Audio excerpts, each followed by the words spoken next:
Assalamualaikum warahmatullahi wabarakatuh. Waalaikumsalam warahmatullahi wabarakatuh. Good morning, student. Morning. How are you today? I'm fine. Well, I'm fine too. Thank you. Let's see the attendance list. I will call your name one by one. First is Adam. Present. Tony Sabrianto. I'm sorry, sir. He is sick. Well, to class today. Let's pray to God and they will get better soon. Have you ever heard about Malik Kuda? Yes. Yes, sir. And how about Tutur Kasarun? Yes. Is it interesting? Apakah itu menarik? Yes. This is interesting. Interesting story. Yes. Well, do you know that story belongs to narrative? Do you know what is narrative? A narrative text is an imaginative story to entertain people. Jadi, narrative text adalah cerita imajinatif untuk menghibur orang lain. That is what actually narrative text is. But if you look up in the dictionary, there are three different meanings. Jadi jika kamu melihat kamus bahasa Inggris akan ada tiga pengertian yang berbeda. The first is a spoken or written account of connected story or event. Apakah kamu tahu artinya? Do you know the meaning? No. Jadi naratif adalah sebuah cerita baik terucap atau tertulis tentang peristiwa-peristiwa yang berhubungan. Why it is said that narrative is a spoken or written account of connected event or story? Because if you see the narrative, there is a connected or correlation between the previous paragraph and the next paragraph. Jadi ketika kamu melihat naratif, akan ada hubungan antara paragraf sebelumnya dengan paragraf berikutnya.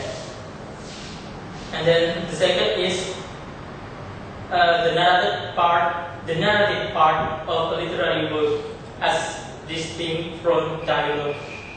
Jadi it means that narrative is a part of literary work. Jadi adalah sebuah bagian dari pekerjaan sastra. And then the last is the practice of art of narration. Jadi naratif adalah bagian atau before we going to the main activity, we will learn about some terminologies that we will use in narrative text. Please repeat after me. Parents, Parent. parents, Parents. dad, Dad. dad, Dad. American, America. American, America. breakfast, Breakfast. breakfast, Breakfast. the wolves, The wolves. the wolves. The wolves. Do you know what is the meaning of those terminologies? I will give you an example of narrative story. Here, the handout, please. Please repeat after me. Snow White. Snow White. Once upon a time, there lived a little girl named Snow White. Once upon a time, there lived a little girl named Snow White. Louder, please. Once upon a time, there lived a little girl named Snow White. Great. She lived with her aunt and uncle because her parents were dead. She lived with her aunt and uncle because her parents were dead. Then Snow White told the dwarfs the whole story. Then Snow White told the dwarfs the whole story. And finally, Snow White and the 7 dwarfs lived happily ever after. And finally, Snow White and the 7 dwarfs lived happily ever after. Do you know the meaning of this story? Yes. Well, great. Let's try to translate paragraph to paragraph. The first paragraph. Once upon a time, there lived a little girl named Snow White. What is the meaning? Suatu ketika hiduplah seorang gadis bernama Snow White. Yes. Great. She lived with her aunt and uncle because her parents were dead. Dia tinggal bersama paman dan bibinya karena orang tuanya telah meninggal. Kamu sini.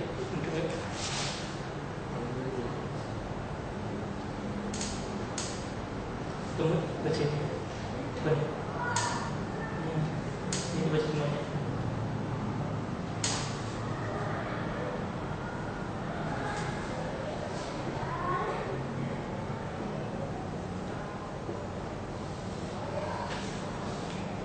In this session, you will learn about the general structure of narrative story. It is important before you write your own narrative story, you have to learn about the general structure of it. The first, there's orientations. Do you know what is orientation? Evaluation is optional. You can write down the evaluation, but you may also omit it. Do you know the contents of resolution? Resolution is where the problems in the story is solved. Well, great. Thank you, Adam. Have you finished your narrative story? Yes, sir. That sounds good. Please come forward to the front of class and read for us.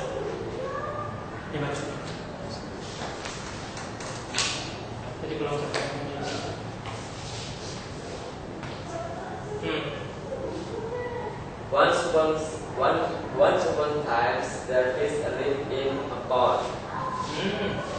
Wow. One evening, some fishermen passed by the pond and saw this species. This pond is full of fish.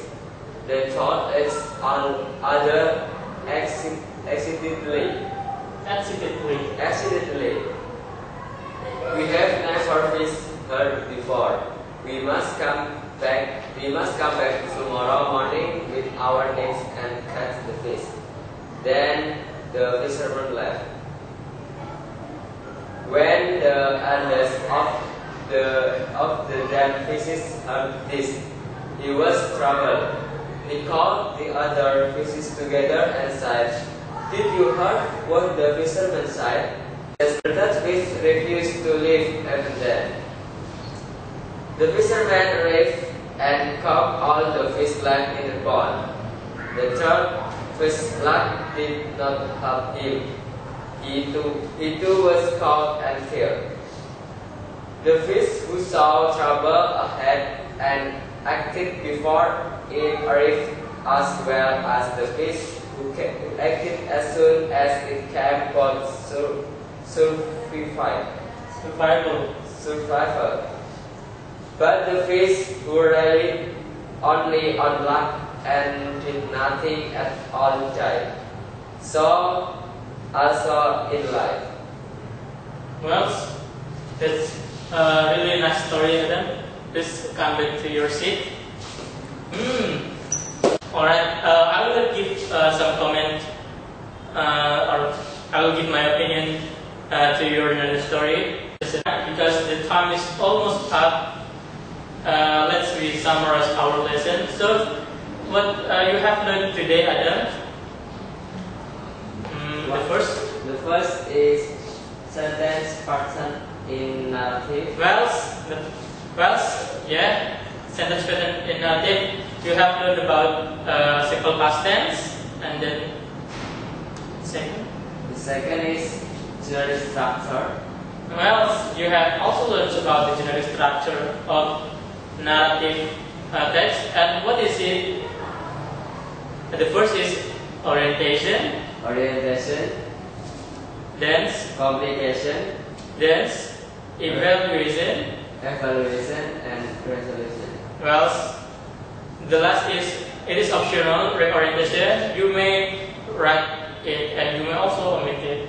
And the last, how to write a good narrative story.